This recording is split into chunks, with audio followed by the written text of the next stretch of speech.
right, welcome to State of the Game for April 20th. Now, if you are hitting that dank 420 lifestyle, just slow down, please. I'm talking to you, Greg. No, it's fine. But if that's what you're into, look, no judgment here. But we are here to do State of the Game. We'll try and keep it as concise as possible so you can keep up with us. Yes. I already kind of blew the news in the ticker down there.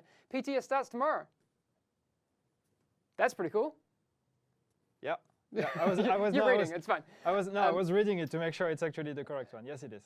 I said PTS for 1.6.1 starts tomorrow. Yes. Correct. It does. What more can you tell us about that? At least as far as we can say today. Well, that's what we've been. Unless something terrible happens tonight or tomorrow morning and we have to delay it, yes, the PTS will start tomorrow for the update 1.6.1.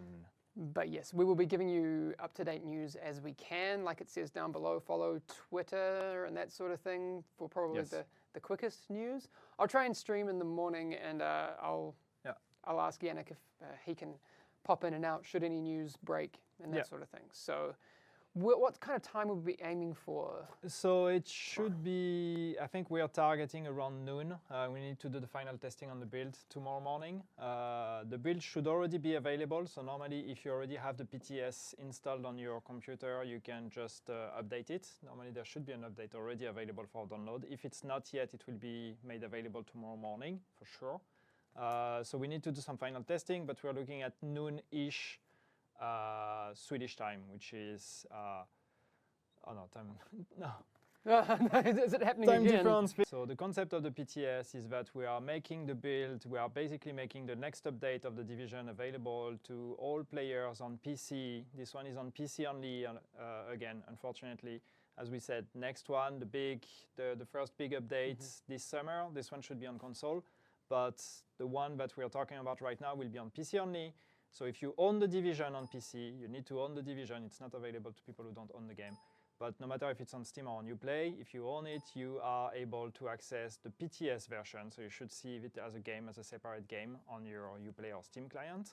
You can download it and you will get access to the next update directly on this build. Your characters get transferred there. You can play around with the new build, play around with your character. Nothing gets transferred back to the main game, so don't worry about deleting stuff and moving stuff around. It has no impact to the main game, and we are basically doing that to ask you guys to go to this PTS, test the new build, test the new update, and tell us what you think about it. Tell us if you find bugs, tell us if there is anything wrong with the balancing, if some of the changes we did work or don't work, if you like them, if you don't like them, all of that. You can get the build now. So, right? It was updated. Normally it should be available, but I'm not sure exactly how it works with Uplay, Steam, and all of that. So it could be that there's a bit of a delay there or whatever. Normally it should be available tomorrow morning anyway for everyone before we open it. All right. It's going to be available for preload. If it's not now, it's going to be tomorrow morning. Great. And there was another question I saw in there that was good too.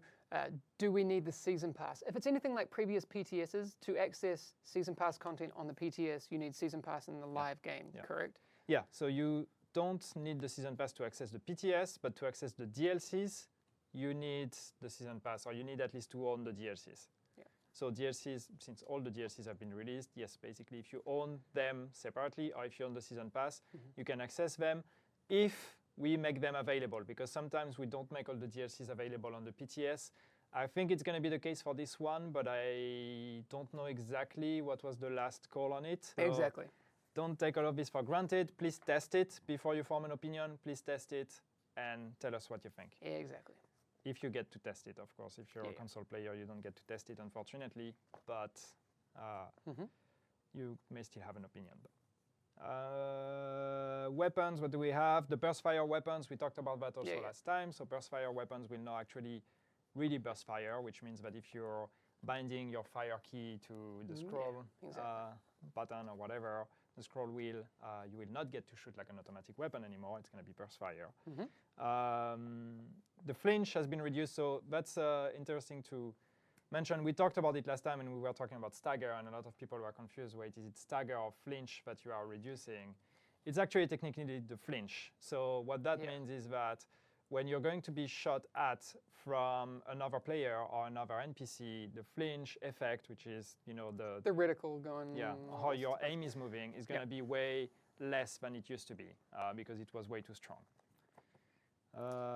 What else? It's confusing though, because like the shotgun bonus is listed as stagger, and it is, but that stagger, when it applies to another player, is causing them to flinch. So it can be a little bit unclear, but exactly. You guys know what we talk about when, even though we probably call it like someone runs at me with a shotgun and I get staggered. Well, you're actually getting a flinch effect, but you guys get it. Exactly. But yeah, clarification, yes, it's the flinch. When we said stagger last time, it's actually we mean flinch. Seeker Mine Airburst. So we talked about this one. We said we were going to change it. So we are doing what we said, which is transferring 20% of the explosion damage into the fire damage, which means 20% of the damage that the burst damage you used to do is going to actually be transferred into damage over time, which means the total damage that you do if the fire is not cleansed is going to be the same, but it's a bit more of the damage over time and a bit less of the explosion damage, which we hope should be addressing the Seeker Mine issue. Exactly. I saw an interesting thing going back to the flinching conversation. I think it was Nathane was asking, does that also apply to NPCs? It applies both to PvP and PvE, correct? Yes, it is. I think the effect is less in PvE.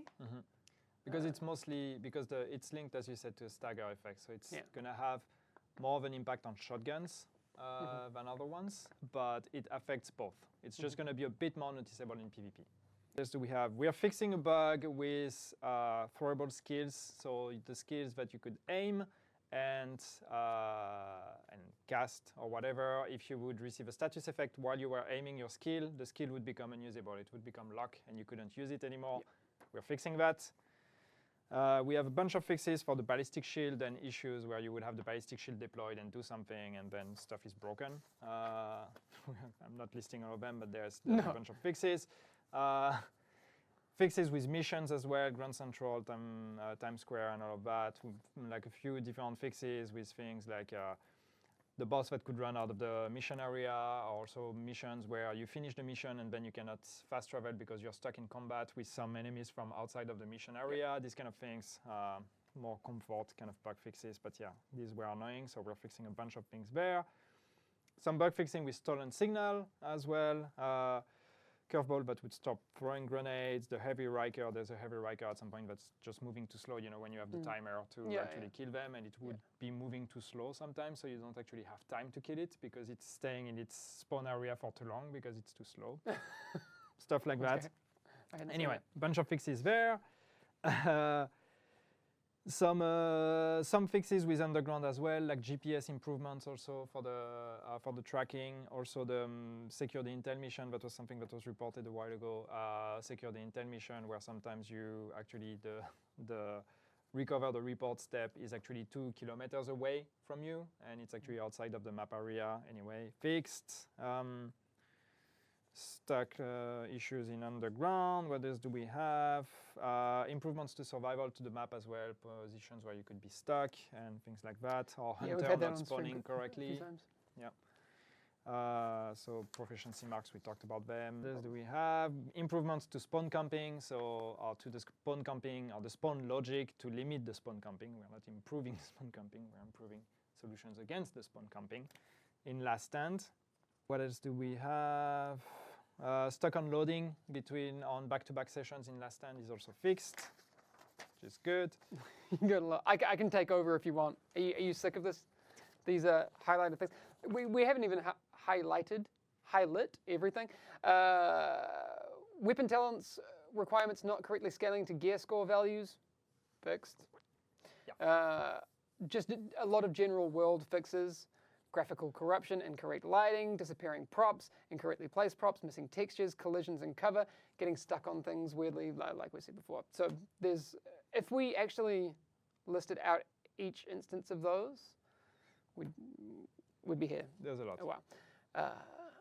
The rewards for clearing the landmark in the dark zone we talked about that last week, but that's coming. Yeah.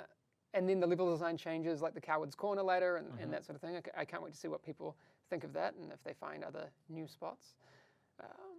landmarks not showing as cleared, landmarks not spawning second waves, fast traveling to DZ checkpoints, lots of fixes, lots of fixes. Rewards claim vendor displaying 0, Yes. fixed. Matchmaking on the mega map could lead people to be match made to last stand even if they choose another activity. I didn't even saw that one. Yeah, that was a thing. All right, that's fixed. PC specific ones, some DX12 changes and a bunch of other things. More mundane ones, so you guys understand. DirectX 12 also, yes, we have DirectX 12 fixes, yes. Oh, I just said that. Oh, you mentioned them. Sorry. Fixed a bug where players would be unable to scroll through their contaminated items if they had more than 5 in the inventory. Fixed a bug where players would be unable to type in the chat window on the last stand post-match screen. Fixed a bug that could cause rapid camera jumps in the base of operations entrance. Fixed a bug where turning VSync off could lead to increased loading times. There's a lot. Anyway, ETF. Yeah, so we will publish, just quickly on the patch notes, we will publish them tomorrow. As we said, the reason why we're not publishing them now is that we need to have a final look at them, make sure we didn't forget anything, make sure that everything is confirmed by the people that actually made the changes. So we'll have a final look at it tonight, and tomorrow morning we will be publishing them. Yes. ETF. ETF. So yes, the ETF, we're not forgetting about it. We haven't talked about it, but yeah, the ETF is still going to happen. We are working on the dates now. We're trying to get everybody to agree on the dates, and everybody, that means all the studios involved and everything, because it's actually going to happen at Reflections Studio, not at Massive. It's going to be at Reflections in the UK, in Newcastle upon Tyne, I think is the actual name of the city. That's good. In the UK. So we are looking at, it should happen around end of May. We're looking at probably last week of May is so far the dates, but we will confirm that. And once this is confirmed, we will start the application process. Yes. If you are available end of May, and again, we're going to confirm that, so don't book holiday or anything yet. But if you're available end of May and you want to contribute and you want to come to Reflections, and there's going to be people from Massive and people from Red Storm as well, we're going to have everyone there. If you want to come to Reflections and have discussion about the game and all of that, you can start looking at your agenda and looking at your passport and all these kind of things. Yes, you will need a passport. If you don't have one, we had issues during the first ETF especially, where people would apply even though they didn't have a passport, and it was all sorts of madness. If you don't have a passport, we can't take your application, unfortunately. So that means you should have a passport anyway, because traveling's cool. You're still here. It's over. Go home. What are you expecting? Sam Jackson show up with an eye patch and a saucy little leather number? Go.